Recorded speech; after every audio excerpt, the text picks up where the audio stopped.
Right then, let's talk about survival, not the kind you see in films, all heroic and straightforward.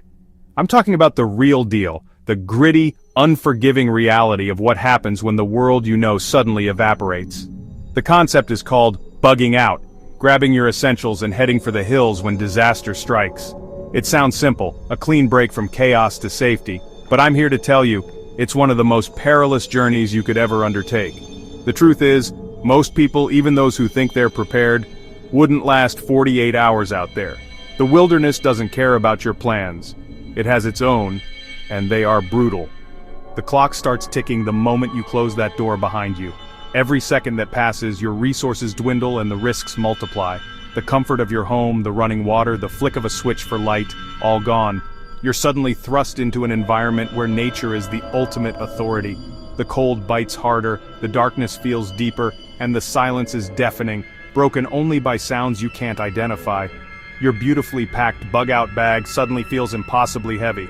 The mental shift required is immense, a brutal transition from modern human to a creature fighting for its next breath, its next meal, its next moment of warmth. Over the next few minutes, we're going to strip away the romanticism and confront the cold, hard facts. We'll dismantle the most dangerous myths about bugging out, the ones that get people killed. These aren't just theories, they're lessons forged in the harshest environments on Earth. We'll explore what truly happens when the grid goes down, when the systems we rely on crumble, and you're left with nothing but your wits and what you can carry on your back. This isn't about fear-mongering, it's about instilling a profound respect for the challenge ahead. It's about replacing fantasy with functional, life-saving knowledge. So stick with me, don't touch that dial. The information I'm about to share could be the critical difference between becoming a statistic and becoming a survivor. What you learn here might just save your life, or the life of someone you love, when things go sideways. We're going to look at the mistakes everyone makes from the moment they decide to leave to the gear they carry and the psychological traps they fall into. This is the ultimate guide to what it really takes. Let's get into it. The most lethal myth is waiting for the right moment to leave. Catastrophe arrives unannounced. In any crisis, there is a golden window of opportunity. It's a brief period when roads are passable and you can slip away before panic sets in. Every minute you hesitate, that window slams shut. Waiting for certainty is a luxury you cannot afford. Hesitation is paralysis, born from disbelief. The traffic, drained gas stations, desperate crowds, consequences of waiting too long. The decision to bug out must be predetermined with clear triggers. Your survival depends on the speed of your decision-making. Real survivors anticipate the disaster. Your goal: be long gone before it's too late. The infrastructure we take for granted is incredibly fragile. Roads, the arteries of our society, will clot. Your ticket to freedom becomes a metal cage. Desperation can make good people do terrible things. The tipping point from order to chaos is swift. Resources become targets, making you a mark. Be ahead of the wave. You need multiple sources of information. See the storm front forming, giving you a head start. The time to leave is when your gut screams, go. Procrastination is self-sabotage. Move fast. You've decided to move, now what are you carrying? A good bug-out bag isn't just cool gadgets, it's your life support system. Every ounce must be justified to keep you alive. Pack for reality, not fantasy. Don't forget the simple essentials. Socks, a metal container for boiling water, layered clothing, a robust shelter, and a trauma-focused first aid kit are vital. The wrong gear is a burden that works against your survival. Beyond the basics of warmth and water, there are other crucial items that are almost universally overlooked. Number one on that list is information. Not just a map, but a laminated topographical map of your bug-out route and your destination area. Batteries die, GPS signals can be jammed or switched off. A map and a quality compass are foolproof. But don't just pack them, learn to use them now. Practice land navigation until it's second nature. Knowing your precise location and the terrain ahead is a massive psychological and tactical advantage. It's the difference between purposeful movement and wandering aimlessly. Another critical, often forgotten item is repair equipment. The world is breaking down around you, and your own gear will inevitably fail. A small, well-thought-out repair kit is worth its weight in gold. Think a multi-tool with pliers, a small roll of duct tape, I call it survival's silver bullet. Some high-strength cordage like paracord, and a sewing kit with heavy-duty needles and thread for repairing clothes or your backpack. A small tube of super glue can seal a cut in a pinch or repair a piece of gear. Being able to fix a broken strap or patch a leaking shelter on the move is a game-changing capability. Then there's hygiene. This isn't about comfort, it's about health. In a long-term scenario, infections and disease are as big a threat as starvation or exposure. A simple bar of soap, a toothbrush, and a small bottle of hand sanitizer can prevent illnesses that would otherwise take you down. Keeping clean, especially your hands and feet, is a vital medical precaution. A small lightweight trowel for digging cathols to dispose of human waste properly is also essential. It prevents contamination of your campsite and water sources, a mistake that has plagued armies and refugee groups for centuries. Finally, the most forgotten element of all, items for mental fortitude. The psychological strain of a bug-out is immense. Pack a small, lightweight book. Pack a photo of your family to remind you what you're fighting for.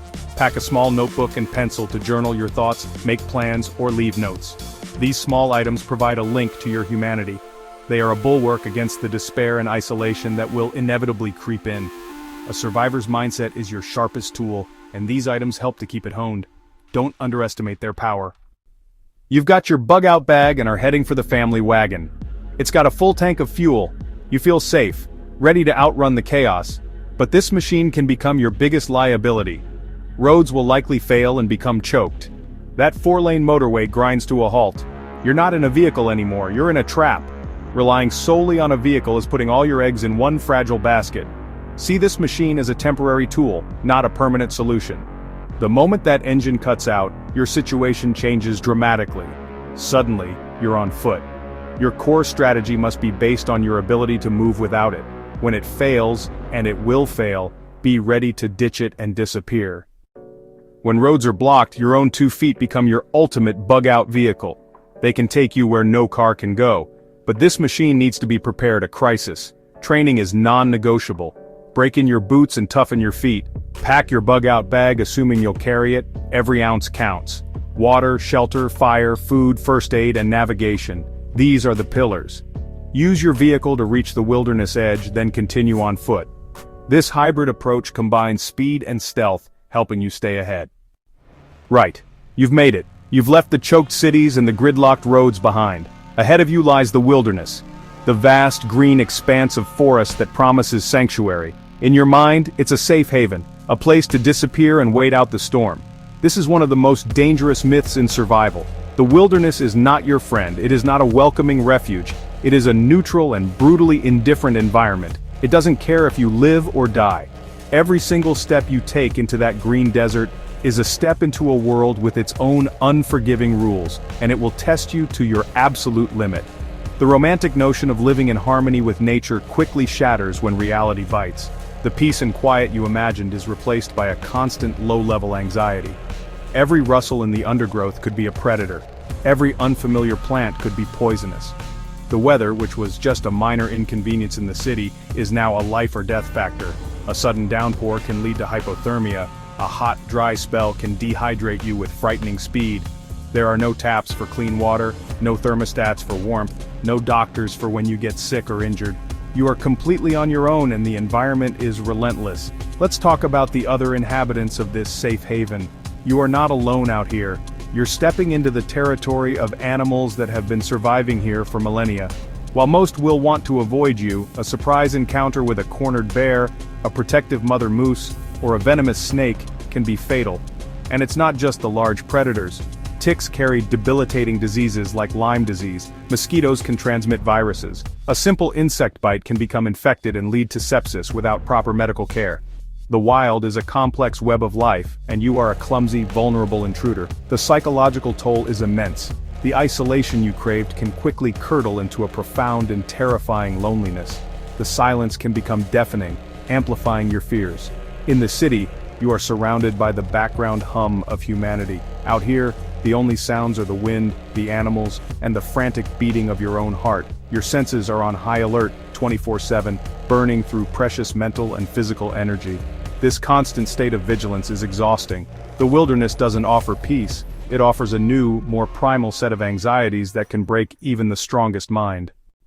Let's talk about the real dangers. The number one killer in the wild is exposure. It's the cold, the wet, and the wind stripping your body of its core temperature. Next, dehydration. Every drop you drink has to be found, collected, and purified. Then there's the risk of injury. A misstep can result in a sprained ankle or a broken leg. Out here, it's a potential death sentence. Finally, getting lost. Without a map, a compass, and the knowledge to use them, you are simply wandering and won't find your way out. This is the ultimate survival fantasy, isn't it? The idea that you can just walk into the woods with a knife and live an abundant life, feasting on nature's bounty. You'll pluck juicy berries from bushes, dig up nutritious roots, and catch plump fish from pristine rivers. It's a beautiful dream, but for 99.9% of people, it's a complete and utter fantasy that will lead to a slow and miserable death. The reality is that living off the land is a full-time job that requires a lifetime of specialized knowledge. It is not a skill you can pick up from watching a few videos or reading a book. Let's start with foraging. For every edible plant out there, there are a dozen lookalikes that are either useless or downright deadly. Do you know, with 100% certainty, the difference between wild carrots and poison hemlock? They look incredibly similar, but one is a nutritious snack, and the other is a fatal neurotoxin that will shut down your respiratory system. Making that mistake once is the last mistake you'll ever make. This isn't about just finding food, it's about identifying it with the precision of a trained botanist under stress when you're hungry and exhausted. It's an immense gamble. Even if you do manage to correctly identify some edible plants, you'll quickly run into another problem: calories. Most wild edibles are incredibly low in caloric value. You would have to spend your entire day, from sunrise to sunset, constantly foraging just to gather enough leafy greens, roots, and berries to meet your basic energy needs. You'll likely burn more calories searching for the food than you'll gain from eating it. This is a losing game. You're on a downward spiral, getting weaker and weaker each day, while the forest watches on. Nature's pantry is not a supermarket. It's a place of scarcity and intense competition. And that's just the plants. What about hunting and trapping? This requires another immense skill set. Making a functional trap that can actually catch an animal is incredibly difficult. It requires an intimate knowledge of animal behavior, their trails, and their habits. It's not just about building a snare, it's about placing it in the perfect spot where an animal will actually run through it. Most amateur attempts will result in empty traps day after day, a constant reminder of your failure to secure the protein and fat your body desperately craves. This isn't a hobby, it's a craft honed over generations. Let's talk about the brutal mathematics of survival. The average person needs around 2,000 to 2,500 calories per day just for basic function. In a survival situation, where you are physically active, building shelter, hauling water, hiking, that number skyrockets to 4,000 or even 5,000 calories. Now compare that to what you can realistically acquire. A handful of berries might give you 50 calories. A few edible roots, if you're lucky enough to find and identify them, might give you 100. You are operating at a massive, and I mean massive, caloric deficit. Your body is literally eating itself to stay alive. This is why bringing your own food is not a luxury, it's an absolute necessity. Your bug-out bag should contain at least 3 days' worth of calorie-dense, non-perishable food. I'm talking about things like high-energy bars, nuts, jerky, and dehydrated meals. This isn't your long-term solution, but it's the critical buffer that buys you time. It allows you to operate with a clear head while you establish your shelter, find a reliable water source, and assess your situation. Trying to live off the land from day one is a recipe for immediate failure. You need that initial fuel supply to bridge the gap. Think of any food you find in the wild not as a meal, but as a supplement. It's a bonus. That small fish you managed to catch or those wild onions you correctly identified are additions to the food you brought with you. They extend your rations and provide some fresh nutrients, but they cannot be your primary source of sustenance. The mindset should be to conserve the food you carried for as long as possible by supplementing it with whatever the wilderness provides. This is a realistic, sustainable strategy, unlike the fantasy of living completely off the grid from the get-go. Ultimately, the skill of living off the land is about long-term adaptation, not short-term crisis management. It takes years to learn the patterns of a specific area, to know where the nut trees are, when the berries ripen, where the deer migrate. You can't just drop into an unfamiliar environment and expect to thrive. The real preppers, the ones who truly understand this, spend years practicing these skills in their local area. For everyone else, the truth is stark. The land will not feed you. You must bring your own food or you will starve. It's as simple and as brutal as that. Right, listen up. You've made it out of the city, you've found a spot, and now you need shelter. This is where so many get it wrong. A shelter is your lifeline against the elements, and the wild doesn't care about brand names. Many people make the critical mistake of choosing the wrong location. Look for natural protection. Another common error is failing to insulate yourself from the ground.